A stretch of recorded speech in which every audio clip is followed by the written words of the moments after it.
Hey guys, just a quick disclaimer, this video is actually a re-upload of a video I posted on my old channel on October 8th, 2022. I'm no longer posting on that channel, but this was still one of the most significant events in my career to date, so I felt it was important to immortalize it here as well. Without further ado, enjoy the video. If you want a scary Pokemon game, you could support an indie developer and give Beasts of Burden a shot. Wait, did that just happen? Hello everyone, my name is Kieran Audio Dread Jensen, owner of Studio Dread LLC and creator of Beasts of Burden, the game that aimed to deliver on the promise that the fake Evertale ads unfortunately left us all wanting for, and the game that recently was shouted out by one of my all-time favorite YouTubers and the YouTuber that I've been viewing the longest, the Game Theorists. Now chances are, if you are seeing this video, it's because you are already aware of the Evertale fake ad campaign and have most likely already seen the game theory video that MatPat and his team put together to talk about the Evertale ads and the hidden lore within them. For those of you who do need to be brought back up to speed, a brief background is that Evertale released a series of fake ads showing deep psychological horror content in a variety of different styles, including the style of Pokemon and Omori, which were the ones that stood out to me the most. These ads had nothing to do with the actual game and were a blatant and scummy cash grab to attempt to revive a dying gacha game that no one had any interest in playing. Instead of attempting to fix their own formula or to create new and interesting content, they instead decided to create a series of games that promised something very different than what people would actually get in an attempt to trick them into spending their hard-earned money on a game that did not and was never intended to exist. For a more detailed explanation, there are many other videos which you can find linked below, including the game theory video and several others. I, like many others, was exposed to these ads, and I, like many others, decided to go and check out a game that sounded quite fun. Upon looking at the Play Store page for this game, I saw screenshots that looked nothing like the ads, and upon further investigation, I found that the reason the screenshots looked nothing like the ads is because the game had nothing to do with the ads that had sold me on it in the first place. Fortunately, I was able to determine this before wasting my money, however, many were not so lucky.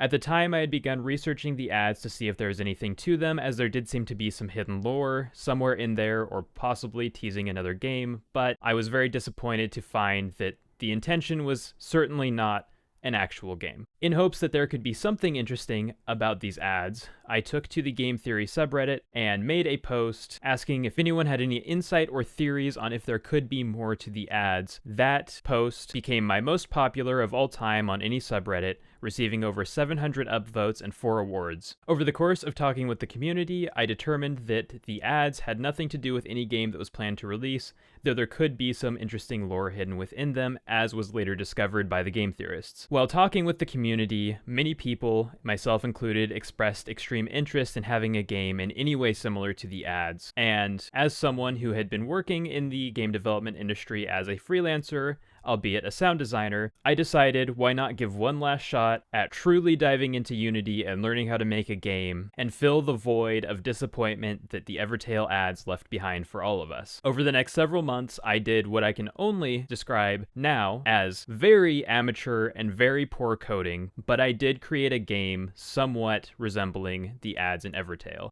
This game would be updated several times with several new features added and several visual improvements. The game that resulted from this was not perfect, however it was a game in the same psychological horror style. It was a game that followed the looping pattern that the lore of the Evertale ads had imprinted on me, and it was a game that included many mysteries and deep lore that has still yet to be solved. When I created this game, it was a hope or a dream or maybe an irrational thought of mine that potentially one day the Game Theorists would take interest in this game and want to solve it, and as such, I included a full ARG, as I know the game theory community loves, as do I, and a deep and psychological horror story hidden under the surface that you can piece together with secrets found in the game. What resulted was a game that had reviews that were, at best, mixed, and a game that never did particularly well. Fast forward a year later, I had released 3 new games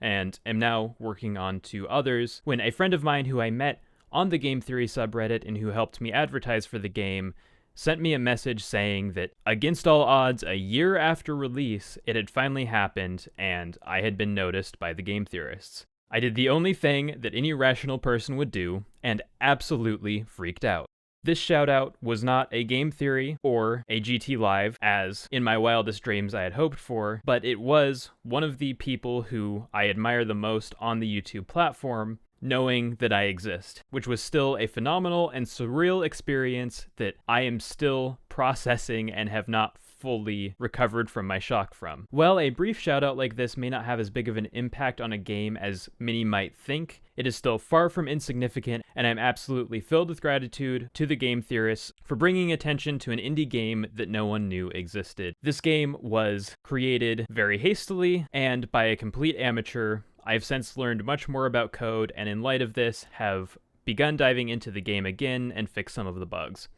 Unfortunately, fixing these bugs requires me to completely rebuild the game, as the first time around I did it so poorly I cannot salvage any of the code. This is a setback, but one that I am more than happy to face, as it means that I have reached a level of my career where I have true incentive to go back and work on some of my old projects, as I have wanted to for a long time. For those of you who want to experience Beasts of Burden for yourself, I do plan to release a guide in the near future which will not reveal any of the secrets or lore elements, but will reveal how to avoid or solve the most common known bugs in lieu of a patch which I expect to have done in the next month or two. It is entirely possible that there is an intention for more content about Beasts of Burden to occur on the GT Live or the Game Theorists channels, and if so, I am more than here for it. MattPat, if you are watching this, my email is open. Please contact me with any questions, though I do not know if that is the case, and I have learned not to get my hopes up about such things. However, dear viewer, if you would not like to see my game featured on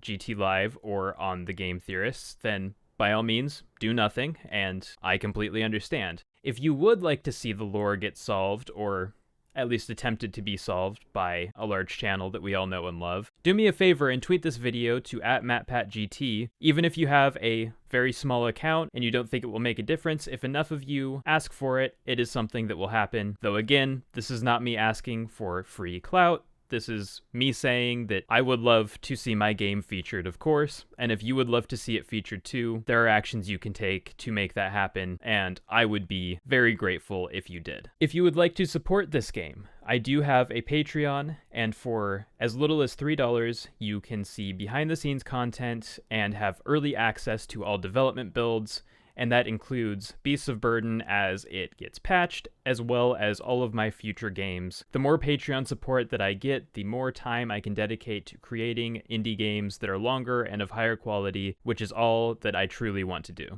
To the game theory community, for anyone who wants to take a crack at solving the ARG hidden within this game, it is fully complete and has been solved by 2 Twitch streamers that I know of, Moonmunk and Ragnar the Viking, which will be linked below. There's more lore that is hidden within optional secrets of the game that is yet to be discovered by anyone, so there is still a lot of content for those of you who enjoy digging into games to find. I would like to give one more massive thank you to MattPat, the Game Theory team, and the Game Theory community for making this a possibility for me and for inspiring me to discover my true passion and seek it as a full career. I look forward to interacting with all of you in the coming months as I work on Beasts of Burden and many other psychological horror games which I have planned for the future, and I look forward to growing as a community and as a developer alongside all of you. Thank you all so much for watching. Please don't forget to like, comment, and subscribe if you have anything you would like to say, or if you would like to see future updates and content related to game development and sound design. I have been Kieran Audio Dread Jensen, and thank you all for watching.